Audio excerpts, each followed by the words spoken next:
તો આ પંચવર્તમાન, આ જ્ઞાન એમના જીવનમાં દ્રઢ છે. શું કે દેહભાવ જ નહીં, એ ના હોય ને તો જ આવા પ્રસંગે ધીરજ રહે, સંભાવ રહે, આટલા માનમાં છકી પણ ના જાય અને અપમાનમાં કર્મય પણ ના જાય. મેં અક્ષરધામ બાંધ્યું એવો શબ્દ બાપાના મોઢે આપણે સાંભળ્યો છે. મેં અમેરિકામાં સત્સંગ કરાયો એવું સાંભળ્યું છે. મેં હજારો ગામડામાં પધરામણી કરી અને લાખો હરિભક્તો તૈયાર કરી એવું સાંભળ્યું. મેં અને હું શબ્દ પ્રમુખ સ્વામીના મુખે સાંભળવો એ દુર્લભમાં દુર્લભ વાત છે પૃથ્વી ઉપર.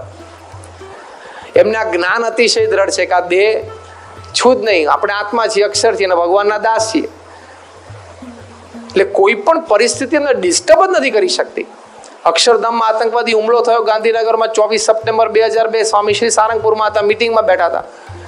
સમાચાર મળે એટલે બધાને સમાચાર આપીને ધૂન કરી, પ્રાર્થના કરી, પછી કોન્સ્ટન્ટ માર્ગદર્શન આપતા હતા. રાત્રે મોડે સુધી જાગીને રિપોર્ટ લેતા હતા, પણ ચહેરા ઉપર એ જ સ્થિરતા હતી. મહારાજની ઈચ્છાથી જ બધું થાય છે. અને જો એ સ્થિરતા ના હોય તો દિલ્હી અક્ષરધામનું કામ ચાલુ હતું. મૂંઝાઈ ના જાય માણસ કે આતંકવાદીઓ છેક ઉપરથી ગાંધીનગર સુધી પહોંચી ગયા, દિલ્હી રસ્તામાં આવે છે, ત્યાં ક્યાંક અક્ષરધામમાં કરશે તો બેવડે દોરે કામ ચલાવ્યું. એટલે જ્ઞાન એમને અતિશય દ્રઢ છે. એમના અપમાન થયા છે, એવા જબરદસ્ત અપમાન થયા છે. લંડનમાં એક જણા એક દિવસ 1 કલાક સુધી સ્વામીને ખખડાવેલા, બોચાસનમાં ખખડાવેલા. બોમ્બેનો પ્રસંગ છે અને મુદ્દો ખાલી એટલો જ હતો કે ભાઈ તમે યુવાનોને સાધુ કરો છો, ડોક્ટર એન્જિનિયરોને, તો સમાજમાં એની ખોટ પડશે. હવે જે છે એને તો નોકરી આપ દે ને, તું છે એને તો નોકરી આપ. હમણાં ભારતના એક શહેરમાં 4000 સિવિલ એન્જિનિયરો ફૂટપાથ ઉપર બૂટ પોલિશ કરવા બેઠા, સરકાર સામે દેખાવ કરવા માટે. તમારી કોલેજોમાંથી અમે એન્જિનિયર થયા, તે અમને કોઈ નોકરી તો આપો. You don't have jobs for engineers and doctors. તો એમાંથી 2, 5, 15 જણા સાધુ થઈ ગયા અને સમાજને એના ઉત્કર્ષ માટે સેવા કરતા હોય, તેમાં શું ખોટું છે? પણ એ સમજ્યા નહીં અને સત્તાના મદમાં હતા.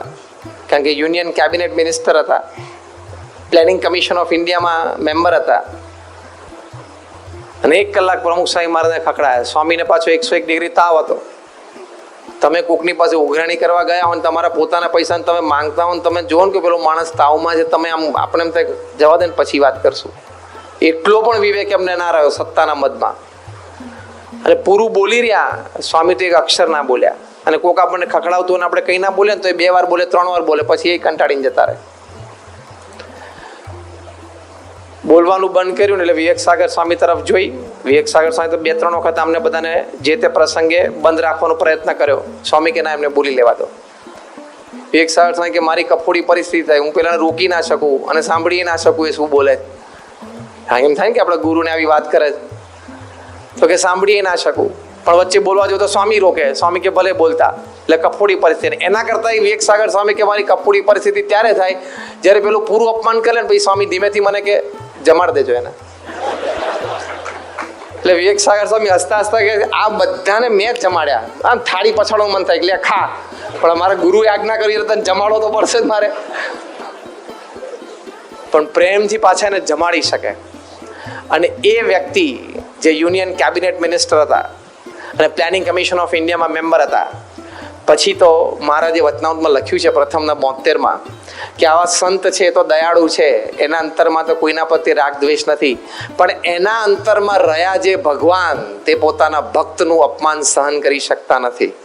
અને ગમે તે દ્વારે પ્રગટ થઈને, આ શ્રીજી મહારાજના એક્ઝેક્ટ શબ્દો છે કે ગમે તે દ્વારે પ્રગટ થઈને અભિમાની પુરુષના અભિમાનનું સારી પેઠે ખંડન કરે છે. એ મહારાજે લખ્યું છે.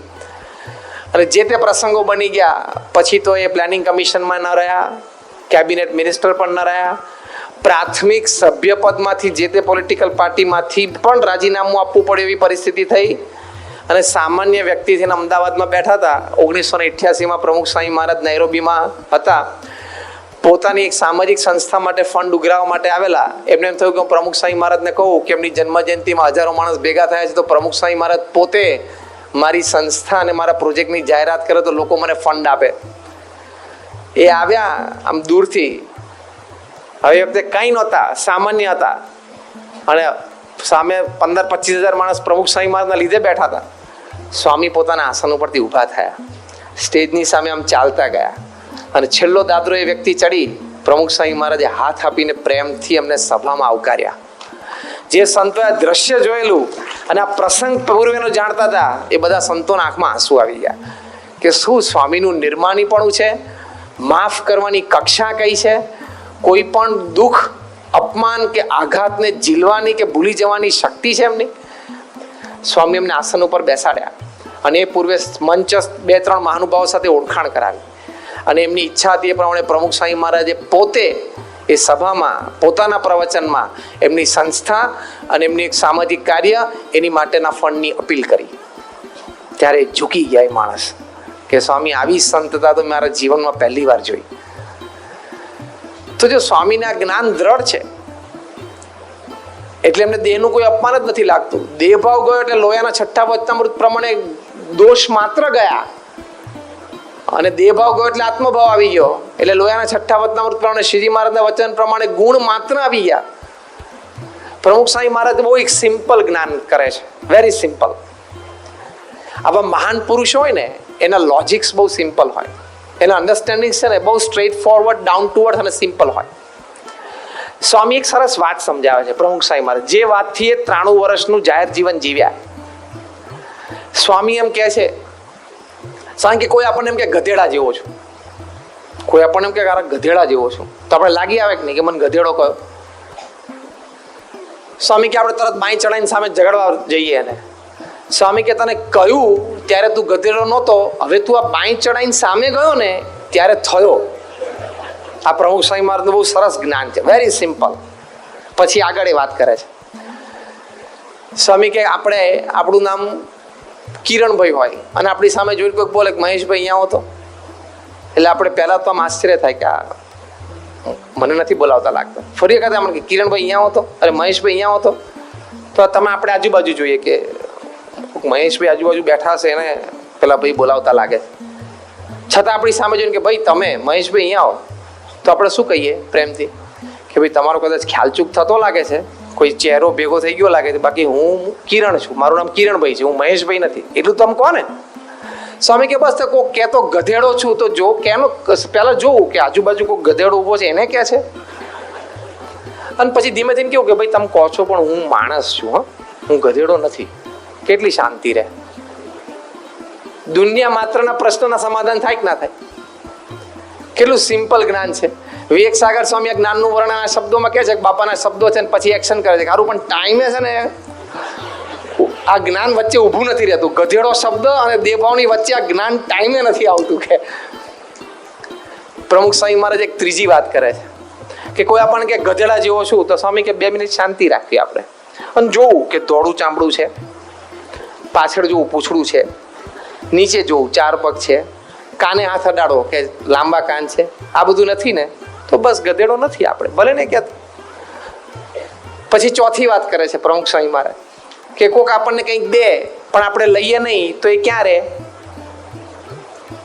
એની પાસે રહે કાં તો વચ્ચે પડે. એમ કોક આપણને કે ગધેડા જેવો છો, આપણે લેવું જ નહીં, એની પાસે રહે કાં તો વચ્ચે પડે, આપણે લેવાનું જ નહીં ને.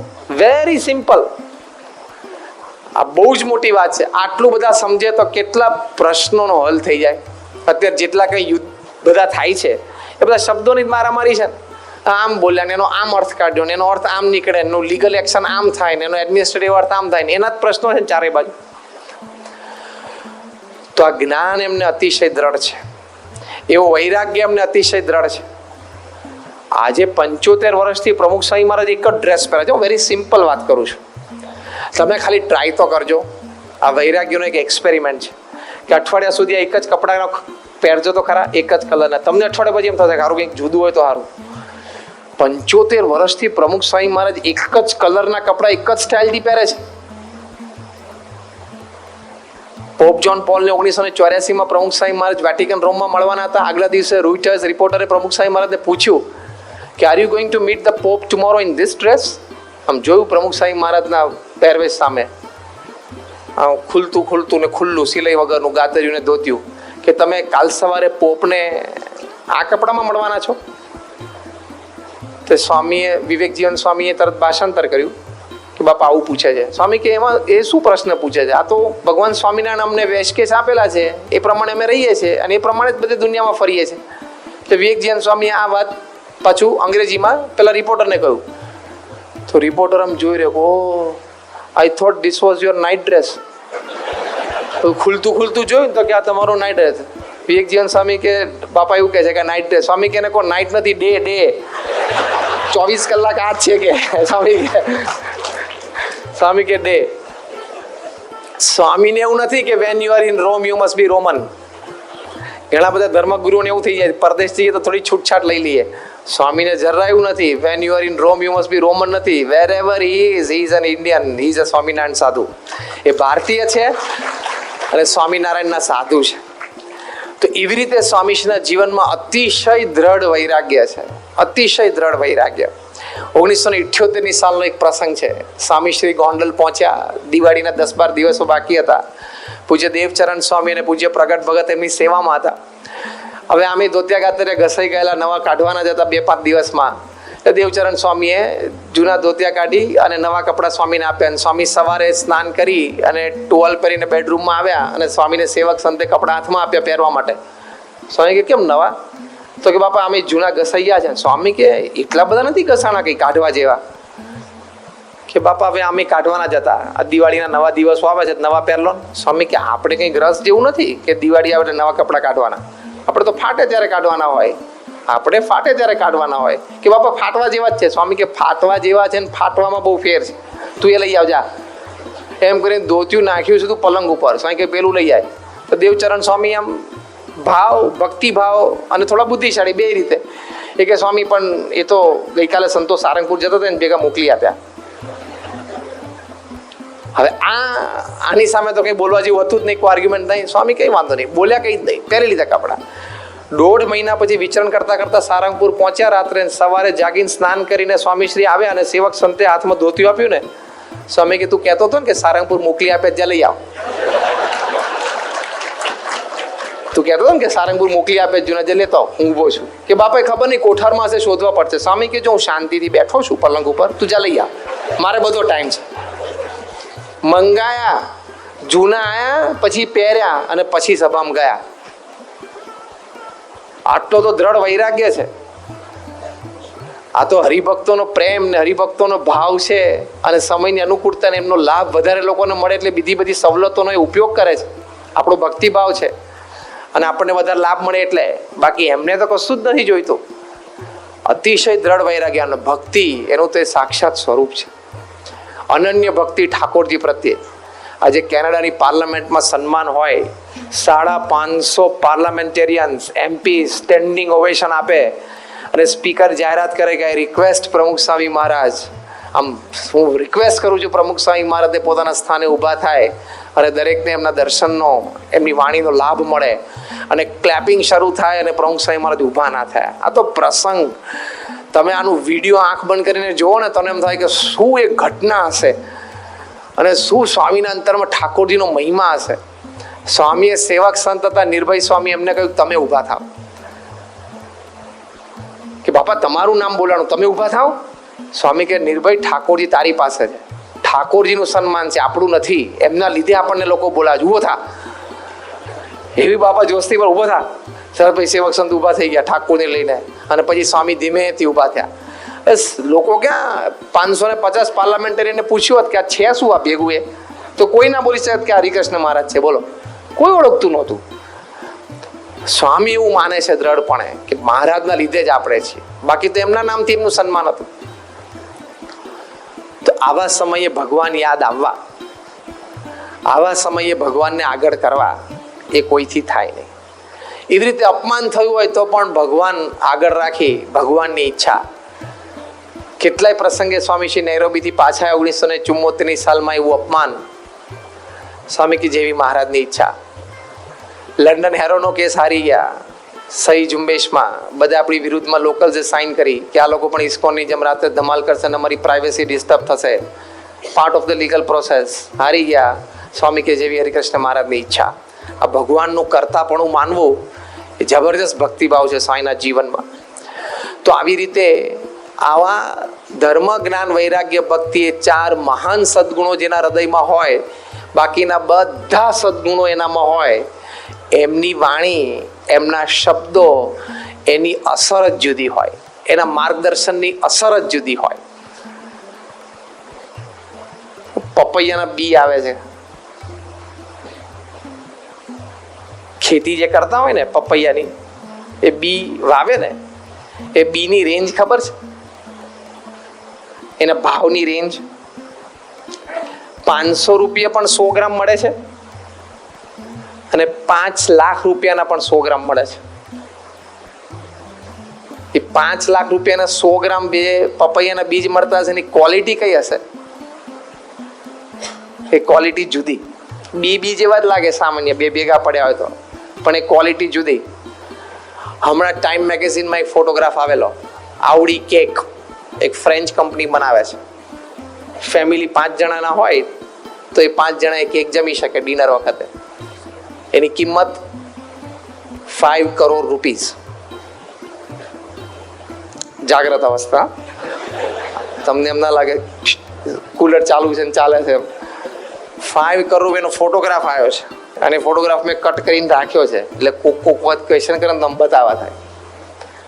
અંદર શું નાખતા હશે બોલો, શું ક્વોલિટી હશે? પણ તમે બર્થડે પાર્ટી ઉપર તમે સ્પેશિયલી ઓર્ડર કરો અને 5 કરોડ રૂપિયા જમા કરાવો, પછી એ કેક બનવાની શરૂઆત થાય અને ચાર્ટર્ડ ફ્લાઇટ દ્વારા તમને ડિલિવરી મળે ઓન ટાઈમ. આ તો એક વાત કરી, આવી 50 વાતો છે એની, હા, કેકની.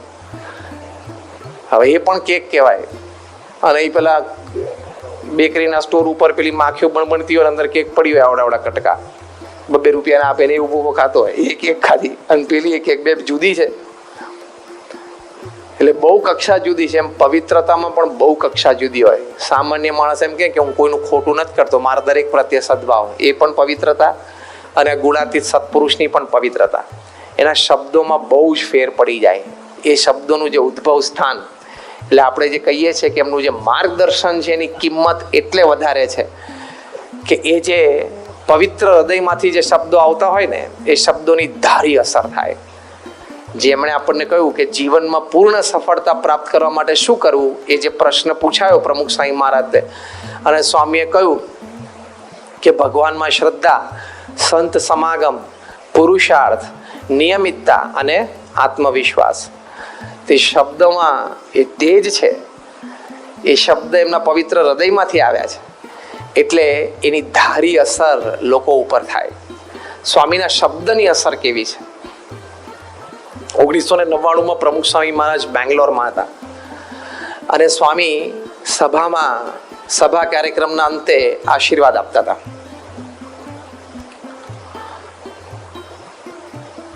હવે પ્રસંગ એવો બન્યો કે આપણા જે સત્સંગી ડૉક્ટર હતા, જેમના આમંત્રણથી બધા મહાનુભાવ આવેલા, ડૉક્ટર અખિલેશ, અત્યારે તો આખા ફેમિલી બેંગ્લોરથી સિંગાપુર એ લોકો સેટલ થયા, પણ ડૉક્ટર અખિલેશ એમના ખાસ મિત્ર, એક સાઉથ ઇન્ડિયન એટલે કન્નડ હતા, ડૉક્ટર વિનીત નૈયર, એ બેંગ્લોર જનરલ હોસ્પિટલના સુપ્રિન્ટેન્ડન્ટ હતા, એમને પણ બોલાવેલા.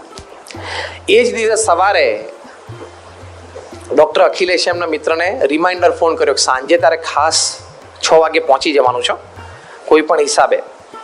એટલે પેલા કહ્યું કે હા હું આવીશ. એટલે કે કેમ ઢીલો શબ્દ બોલે છે, બીમાર છું? તો કે ના બીમાર નથી, પણ હું આવી જઈશ.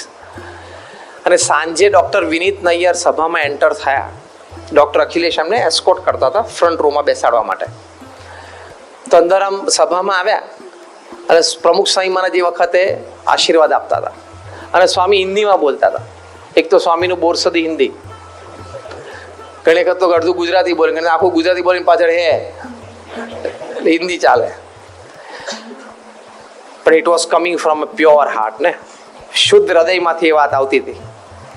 ડૉક્ટર વિનીત નાયર સ્થિર થઈ ગયા. ડૉક્ટર અખિલેશ ક્યાંય બેસીએ તો કે તું જે વાત કરતો હતો પ્રમુખ સ્વામી, હી ઇઝ ધ પર્સન, આ વ્યક્તિ જે બોલે છે? ડૉક્ટર અખિલેશ કે હા, એ મારા ગુરુ છે પ્રમુખ સ્વામી મહારાજ. ડૉક્ટર વિનીત નાયરની આંખો સ્થિર થઈ ગઈ. પછી ત્યાં ખુરશી પર બેસી ગયા. ડૉક્ટર અખિલેશે કીધું કે આગળ આવો, કારણ કે બહુ મોટા માણસ, કે આગળ બેસો. તો કે ના, આઈ એમ કમ્ફર્ટેબલ. ત્યાં બેઠા અને આમને આમ પ્રમુખ સ્વામી મહારાજની સામે જોઈ રહ્યા. ડૉક્ટર અખિલેશે બાજુમાં બેસીને બાપા જે બોલતા તેનું અંગ્રેજી ભાષાંતર કરવાનો પ્રયત્ન કર્યો, જેથી ડૉક્ટર વિનીત નૈયર કંઈક સમજી શકે. ડૉક્ટર વિનીત નૈયર તરત એમને સ્ટોપ કરી દીધા. પેલો કે આઈ એમ કમ્ફર્ટેબલ, અનુકૂળ છે મને. 20 મિનિટ બાપાના આશીર્વાદ સાંભળ્યા ને પછી એકદમ રિલીફ થયા. ડૉક્ટર અખિલેશે કીધું કે હું તને વચ્ચે એટલે કહેતો હતો કે જે બોલે એ તને સમજાય. ડૉક્ટર વિનીત નાયર કે his words and language doesn't need translation. એમના જે શબ્દો છે ને અને એમની જે ભાષા, એમાં જે પ્રેમ છે ને, એને ભાષાંતરની જરૂર જ નથી. એ શું કહેવા માંગતા તે હું સમજી નથી શક્યો, પણ એના હૃદયમાંથી જે પ્રેમ અને કરુણાનો ધોધ વહેતો હતો ને એમના શબ્દો દ્વારા, એ મને સ્પર્શી ગયો. અને પછી ડૉક્ટર અખિલેશને એણે કહ્યું કે તારો ફોન આજે સવારે આવ્યો ને એ આમની ઈચ્છા હશે, બાકી તે વખતે મારા હાથમાં પોઈઝનની બોટલ હતી અને હું સુસાઇડ કરતો હતો. તારો ફોન 15 સેકન્ડ મોડો આવ્યો હોત તો મેં પોઈઝન પી લીધું હોત. મારું બેડરૂમ બંધ કરીને હું અંદર હતો, પણ તે વખતે મારા મોબાઈલ ઉપર રિંગ વાગી, મેં સ્ક્રીન ઉપર તારો નંબર જોયો. આપણે બે ચાઇલ્ડહુડ ફ્રેન્ડ્સ, સ્કૂલમાં સાથે રહેલા, એટલે મને એમ થયું કે છેલ્લી એક વાર તારી સાથે વાત કરી લઉં. અને તે કીધું કે સાંજે મારા ગુરુ છે, તું ખાસ આવજે. એટલે મને એમ થયું કે તારી ઈચ્છા હું પૂરી કરી લઉં, પછી હું રાત્રે પોઈઝન પી લઈશ. એટલે હું આવ્યો. તે મને પૂછ્યું ને ફોન ઉપર કે કેમ ઢીલો અવાજ, કેમ બીમાર હોય એવું લાગે છે, પણ આ કારણ હતું. પણ હું અહીંયા આવ્યો, મેં આ તારા ગુરુ પ્રમુખ સાંઈની આંખો, એના શબ્દો મેં સાંભળ્યા. એટલે એમની આંખોના દર્શન કર્યા, એમના શબ્દો મેં સાંભળ્યા. મને એટલું બધું હૃદયમાં જોમ આવી ગયું છે કે મને જે પ્રશ્નો નડે છે ને એ પ્રશ્નોનું હું નિરાકરણ લાવીશ, એમાં મારી જીત થશે અને હું સુસાઇડ કરીશ નહીં. ડૉક્ટર અખિલેશે અમને સંતોને વાત કરી કે આવું થયું. અમે એમને બાપા પાસે લઈ ગયા અને બાપા પાસે એમને આખી વાત કરી. સભામાં વ્યક્તિગત દર્શનમાં છેલ્લી વ્યક્તિ તરીકે. સ્વામી કે આપણે એવો વિચાર જ નહીં કરવાનો. પ્રશ્ન તો જીવનમાં આવે, પણ એવો સંકલ્પ નહીં કરવાનો. ભગવાન સ્વામિનારાયણની આજ્ઞા છે. એમ કહીને માથે હાથ મૂક્યો. ડૉક્ટર વિનીત નૈયર આમ ધ્રુસકે રડી પડ્યા કે સ્વામી તમને મેં જોયા ને મારામાં એટલું બળ આવી ગયું, અને એમાં 20 મિનિટ તમને સાંભળ્યા ને, કોન્સ્ટન્ટ એનર્જી મારા હૃદયમાં આવી ગઈ કે હું ગમે તેમ મારા પ્રશ્નોનું સમાધાન લાવીશ. કારણ કે પ્રશ્ન એવો હતો કે પોલિટિકલ ઇન્ટરફિયરન્સના લીધે એમની પોસ્ટ, પોઝિશન, પાવર બધું એકસાથે જાયું હતું. સ્થાન, સત્તા બધું જ હાથમાંથી જાયું હતું. અને આટલા મોટી હોસ્પિટલના જનરલ સુપ્રિન્ટેન્ડન્ટ સાવ સામાન્ય થઈ જવાના હતા બીજે દિવસે. એણે કહ્યું કે સ્વામી હવે ભલે કદાચ એ થાય તો એની સામે હું એવડી મોટી બીજી હોસ્પિટલ હું ઊભી કરીશ. એટલું મને તમારા શબ્દોમાંથી બળ આવી ગયું. જે આ સત્પુરુષના શબ્દની તાકાત, એમણે આપણને માર્ગદર્શન આપ્યું છે. કેટલી એમના શબ્દોમાં તાકાત રહેલી છે. 1984ની સાલમાં પ્રમુખ સાંઈ મહારાજ લંડનમાં હતા અને સ્વામી આમ સભામાં આશીર્વાદ આપતા હતા. એક જનરલ કમ્યુનિટી હોલમાં બેઠા હતા. બહાર પાર્કિંગના સ્વયંસેવકો સેવામાં હતા. પાર્કિંગ સ્લોટ પછીનો બીજી બાજુ ક્લબ હાઉસ હતું. એટલે આખું એક કમ્યુનિટી સેન્ટર હતું. એમાં ક્લબ હાઉસ ને એસેમ્બલી હોલ, એનું પાર્કિંગ કોમન હતું. એટલે બે બાજુથી લોકોને સરખું એક્સેસ થાય જે બાજુ જવું હોય. એક વ્હાઇટ બ્રિટિશર એ ગાડીમાંથી ઉતર્યો. એ તો ટેનિસ રમવા આવ્યો, રેકેટ બેકેટ લઈને ઉતર્યો પાર્કિંગમાંથી. બહાર એક સ્પીકર મૂકેલું હતું જેથી પાર્કિંગના સ્વયંસેવકોને પ્રમુખ સાંઈ મહારાજના આશીર્વાદ સંભળાય. એ જેવો ગાડીમાંથી બહાર આવ્યા ને, તેને સ્વામીના શબ્દો સાંભળ્યા અને સ્થિર થઈ ગયો. અને જોયું કે 8-10 જણા એક જ ડ્રેસમાં છે, એટલે આ લોકો કોઈ એ લોકોના વોલેન્ટિયર હશે. એટલે એ નજીક આવ્યા, એ વ્હાઇટ બ્રિટિશર, અને એમણે કહ્યું કે પહેલો જ પ્રશ્ન, હુઝ વોઇસ ઇઝ ધીસ? આ કોનો અવાજ છે? એટલે આપણે એક સ્વયંસેવકે કીધું કે અમારા ગુરુ પ્રમુખ સ્વામી મહારાજ છે, ભારતથી આવ્યા છે અને અત્યારે અમારી એક સત્સંગ સભા ચાલે છે. બધા શિષ્યો બેઠા છે, બધા ગુણભાવીઓ બેઠા છે અને એમને આશીર્વાદ આપી રહ્યા છે. He is blessing the assembly. તો પેલો દોડ્યો કે હું અંદર જઈ શકું, કે તમારા મેમ્બર્સો એ જ જઈ શકે, હું જઈ શકું? એટલે આપણે સમજ્યું કે હા આવો, હું તમને લઈ જાઉં. એટલે પેલા અંદર લઈ ગયા અને દરવાજો આમ સભા મંડપનો ખોલ્યો અને 2 સ્ટેપ અંદર આવ્યા ને, અને સ્વામીને આમ જોયા. સ્વામી તો ગુજરાતીમાં આશીર્વાદ આપતા હતા. પેલા તો એક શબ્દ ખબર પડે નહીં, અને આમ સ્થિર થઈ ગઈ સ્વામીની સામે દ્રષ્ટિ. પછી એકદમ એને ક્લિક થયું. તો પેલા સ્વયંસેવકને કે જસ્ટ અ મિનિટ, હું આવું એમ કે દોડીને બહાર ગયા. બહાર જઈને એનું રેકેટ ને બધું મૂકી એનો કેમેરો લઈ અને દોડીને પાછા આવ્યા અને સભામાં આવીને ક્લિક કરવા માંડ્યા. તે દિવસે તો ડિજિટલ ફોટોગ્રાફી હતી નહીં, પટ્ટી હતી. પાછી પટ્ટી બદલીને પાછા ફોટોગ્રાફી ચાલુ કરી. એમ કરતાં કરતાં નજીક આવે અને સભાની વચ્ચે આગળ આવીને ફોટોગ્રાફ પાડવા માંડ્યા. તે સ્વામીને ડિસ્ટર્બ થાય ને સભાને ડિસ્ટર્બ થાય એટલે ફોટોગ્રાફ પડે તો બાપા આમ જોવે, કારણ કે આમથી ફોટોગ્રાફ પેલા દોડીને આમ જાય તો વળી સ્વામી આમ જોવે. એ સ્વામીને એમ કે ડિસ્ટર્બ થાય છે એટલે બે વાર ડિસ્ટર્બ થયું એટલે વિવેક જીવન સ્વામી બાપા ઊભા થાય, એ ઊભા થઈને નજીક ગયા. એને કહ્યું કે જો એક સભાની અમારી મર્યાદા છે, તમે ફોટોગ્રાફી થોડી કરી લીધી, થોડી હમણાં સભા પતે પછી કરજો, કારણ કે સભા પછી પણ બધાને વ્યક્તિગત મળશે એટલે બીજી 15-20 મિનિટ મળશે તમને. પેલા બ્રિટિશર કે વિવેક જીવન સ્વામીને કે અત્યારે એમની આંખોમાં જે પ્રેમ છે, જે કરુણા છે, એ મેં જિંદગીમાં જોઈ નથી. એના શબ્દોમાં જે મીઠાશ છે, એના શબ્દોમાં જે પ્રેમ છે અને જે તાકાત છે, એ મારા હૃદયમાં મને અત્યારે અનુભૂતિ થાય છે. એટલે મારે અત્યારે એમના ચહેરાને એમની આંખના ફોટોગ્રાફ પાડવા છે. અને એમના કેમેરા એમને બતાવ્યું કે મેં ચહેરાના અને આંખના જ ફોટોગ્રાફ પાડ્યા છે, એમાં એમની આંખોના જ ફોટોગ્રાફ પાડ્યા છે ખાલી. વિવેકજીવન સ્વામી કે આ બોલે છે બહુ પ્રોફેશનલી. વિવેકજીવન સ્વામી કે તમારો શું પરિચય? એટલે એમને ખિસ્સામાંથી વિઝિટિંગ કાર્ડ કાઢ્યું, આપ્યું. વિવેકજીવન સ્વામી વાંચ્યું, Peter Snowdon, chief photographer BBC, British broadcasting કોર્પોરેશનના ચીફ ફોટોગ્રાફર. એટલે વિવેકજીવન સ્વામીએ પૂછ્યું કે તમે કેવી રીતે અહીંયા આવ્યા? તો કે હું તો અહીંયા ક્લબ હાઉસમાં આવતો હતો, મેં આ અવાજ સાંભળીને અંદર આવ્યો છું. કે આવો અવાજ મેં નથી સાંભળ્યો. પ્રેમ છે, કરુણા છે અને તાકાત પણ એટલી છે.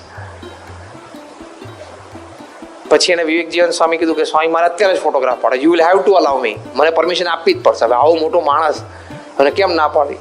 હવે સ્વામીને તો ખબર નહીં કે આ મોટો માણસ છે, બીજા સ્વામી મૂંઝાયા કરે પેલો, અને એમાં ફોટોગ્રાફર આવે ફરતો હોય. કેટલાય ભ્રમરૂપ થઈ ગયા તો વિડીયોગ્રાફર ને ફોટોગ્રાફર. તો સ્વામી આપણે 20 મિનિટનું પ્રવચન પૂરું કર્યું પછી સ્વામીને આમ મનમાં પેલા ફોટોગ્રાફર આવી રીતે ફોટોગ્રાફી કરતા એટલે સ્વામી પાસે તરત પહેલા જ એને લઈ આવી ગયા કે બાપા આ માણસ છે ને આવું ભાવ થયું એટલે ફોટોગ્રાફી કરવા દીધી. એણે કહ્યું કે સ્વામી આપના શબ્દો અને આપની આંખોમાં જે પ્રેમ છે મેં દુનિયામાં ક્યાંય જોયો નથી. મેં 200 કરતાં વધારે પ્રેસિડેન્ટ્સ અને પ્રાઇમ મિનિસ્ટરની લાઈવ સ્કેચ ફોટોગ્રાફી કરી છે, પણ મેં આવી આંખો ક્યાંય જોઈ નથી. મેં 1000 પ્રતિષ્ઠિત આંતરરાષ્ટ્રીય વ્યક્તિઓ સાથે ડિનર લીધું છે. 1000 ઇન્ટરનેશનલ પર્સનાલિટીઝ સાથે હું ડિનર્સમાં બેઠો છું. અડધો પોણો કલાક સાથે વાર્તાલાપ કર્યો છે, પણ કોઈના શબ્દોમાં, એના અવાજમાં આવો જાદુ, આવી તાકાત, આવો પ્રેમ મેં ક્યારેય જોયો નથી. અનુભવી માણસ હતો. આપણે વખાણ કરીએ જુદું, અને આ વ્યક્તિનો અનુભવ હતો. 200 દેશના પ્રેસિડેન્ટ્સને, પ્રાઇમ મિનિસ્ટરને લાઈવ સ્કેચ ફોટોગ્રાફી કરેલી, પણ આવી આંખો મેં જોઈ નથી. પ્રેમાળ અને પ્રભાવશાળી. અને 1000થી વધારે આંતરરાષ્ટ્રીય વિભૂતિઓ સાથે ડિનર લીધું છે. વાર્તાલાપ ડિનર વખતે થાય, પણ એના શબ્દોમાં આવી મીઠાશ, આટલો પ્રેમ ને તાકાત મેં જોઈ નથી. અને હી વોઝ બિલીવિંગ. એણે કહ્યું કે હું પ્રમુખ સ્વામી મહારાજની આંખોનું એક એક્ઝિબિશન, પ્રદર્શન મારા ચર્ચમાં હું રવિવારે રાખવાનો છું. અને મારા પાદરીઓને અને રવિવારે સવારે માસ માટે, એટલે ક્રિશ્ચનો બધા ભેગા થાય ને સભામાં રવિવારે સવારે એને માસ કે, એટલે માસ માટે બધા જે ભેગા થવાના છે એને બધાને હું જાતે ઊભો રહીને દેખાડીશ કે તમારે સંતની આંખ જોવી છે તો આંખ જોઈ લો, આને સંતની આંખ કહેવાય. આ ઓડિયો મને આપો, એ મારે મારા ચર્ચમાં વગાડવી છે. મારે લોકોને કહેવું છે તમારે સંતનો અવાજ સાંભળવો છે. અવાજ તો અનેક પ્રકારના હોય. અમિતાભ બચ્ચન પણ 1 મિનિટ બોલવાના 3 લાખ રૂપિયા ચાર્જ કરે છે. પ્રોફેશનલિઝમ ઇઝ ડિફરન્ટ થિંગ અને ઇન્સ્પિરેશન ઇઝ ડિફરન્ટ થિંગ. સંતનો અવાજ સાંભળવો છે, આ સંતનો અવાજ છે. અને એ દિવસે રવિવારે આપણે હરિભક્તોને આમંત્રણ આપેલું, એ ગયા અને એમને ચર્ચમાં એક્ઝિબિશન ગોઠવેલું. અને એક્ઝિબિશન શેનું હતું? ધ આઈઝ ઓફ પ્રમુખ સ્વામી મહારાજ. પ્રમુખ સ્વામી મહારાજની આંખો, કેટલો પ્રેમ હશે, કેટલી કરુણા હશે. આ કક્ષાના ફોટોગ્રાફરે જોઈ. બિલ ક્લિન્ટન પ્રમુખ સ્વામી મહારાજને મળ્યા 2000ની સાલમાં માયામી, ફ્લોરિડામાં. He was the president of America. અમેરિકાના પ્રમુખ. અને અમેરિકાના પ્રમુખ એટલે વિશ્વના રાજા જ સમજવાના. એને સંકલ્પ થાય કરવા જ માંડે. હા, જો ને અત્યારે કરવા માંડ્યા કે નહીં, એમાં સંકલ્પ થયો એટલે સ્ટ્રાઇક ચાલુ કરી દીધી ઈરાકમાં. એને ક્યાં યુનોને પૂછવા જવાનું? યુનો એના પૈસે ચાલે. એટલે આ તો રાજા જ, સત્તા જ એની એટલી ચાલતી હોય. એને સંકલ્પ થાય એટલે થાય જ પૃથ્વી ઉપર કામ. હવે આવા પ્રભાવશાળી, અને બિલ ક્લિન્ટન માટે તો એવું કહેવાય છે કે અત્યાર સુધીના અમેરિકાના પ્રમુખ થયામાં ટોપ 5 પ્રેસિડેન્ટ્સ લઈએ, top 5: George Washington, Abraham Lincoln, Ronald Reagan, John F Kennedy અને 5મા બિલ ક્લિન્ટન. આ કક્ષાના પ્રમુખ. અમેરિકાનો ડોલર તૂટતો હતો ત્યારે એમની બુદ્ધિથી એમણે ડોલરને તરતો રાખ્યો. એટલા બુદ્ધિશાળી વ્યક્તિ, અને પર્સનાલિટી પણ એટલી જબરજસ્ત.